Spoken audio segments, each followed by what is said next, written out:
Well, I feel great. It was a good day, hard day. Um, if you look at a lot of the scoring, 71 is a good score, and I feel very good with that. It's a hard course, and it's rock hard out there, and it's hard to make little tricky putts and hit iron shots close, and you're just trying to struggle to get 20 and 30 footers, and then maybe birdie a par 5 or 2 and not make many bogeys, and that's about what I did today. I made a couple bad shots, but overall I hit the ball really, really well.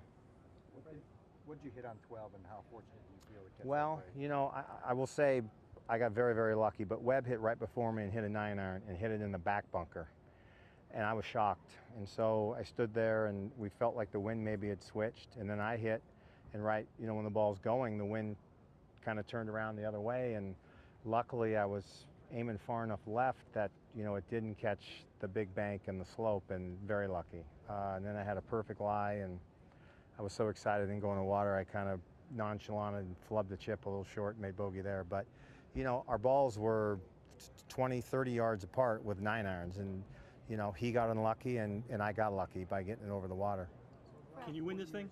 Can I win it? Yeah. I mean, that's why I'm here. And when I come over here tomorrow night, and if I play well, which I haven't the last couple years, then I'll answer that question again. But I have to, I have to play well tomorrow.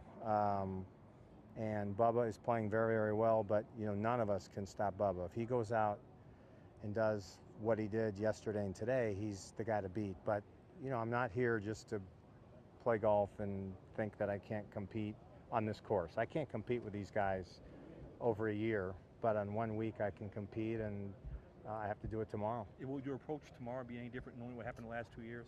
Well, I'm averaging 76 the last 2 Saturdays, which is not very good. So my approach will be to average anything lower than that to bring my average down.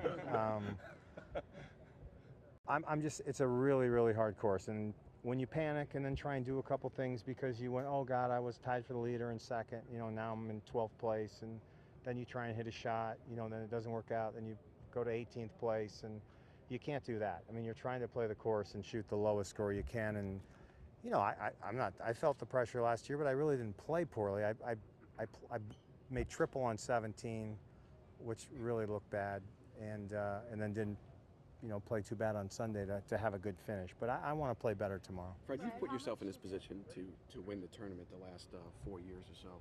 What's been the common thread or denominator through the weekend, and why it hasn't worked out for you? Well, one is I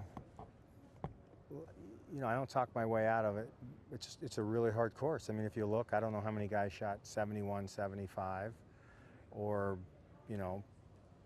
70, 74. I mean, 74 is really not a bad score out there. It's just that when you are pinpointed to be near the lead after 2 rounds, and then you shoot 74, 75, you get passed by a few players, so you lose ground. And my goal tomorrow is, not to lose ground. Maybe it's to pick up some, but I have to play really well. So, I don't pinpoint really anything last 2 years on Saturday, except just some bad play, and which led to maybe a little panic. And that you'll do that at Augusta. I mean, it's not like I walk around and hit every shot where I'm looking, but I have to putt well tomorrow too. You're going to have a lot of par putts. The greens are like concrete, and I don't think they're going to water them. And I think I'm going to be playing like at 2 o'clock tomorrow, so they're not exactly going to be green and lush. So I'm going to have a lot of 4, 5, 6 footers for par, and I've done well so far, but I can't be making a lot of bogeys. That's for sure. We'll do what? Is the what? One more.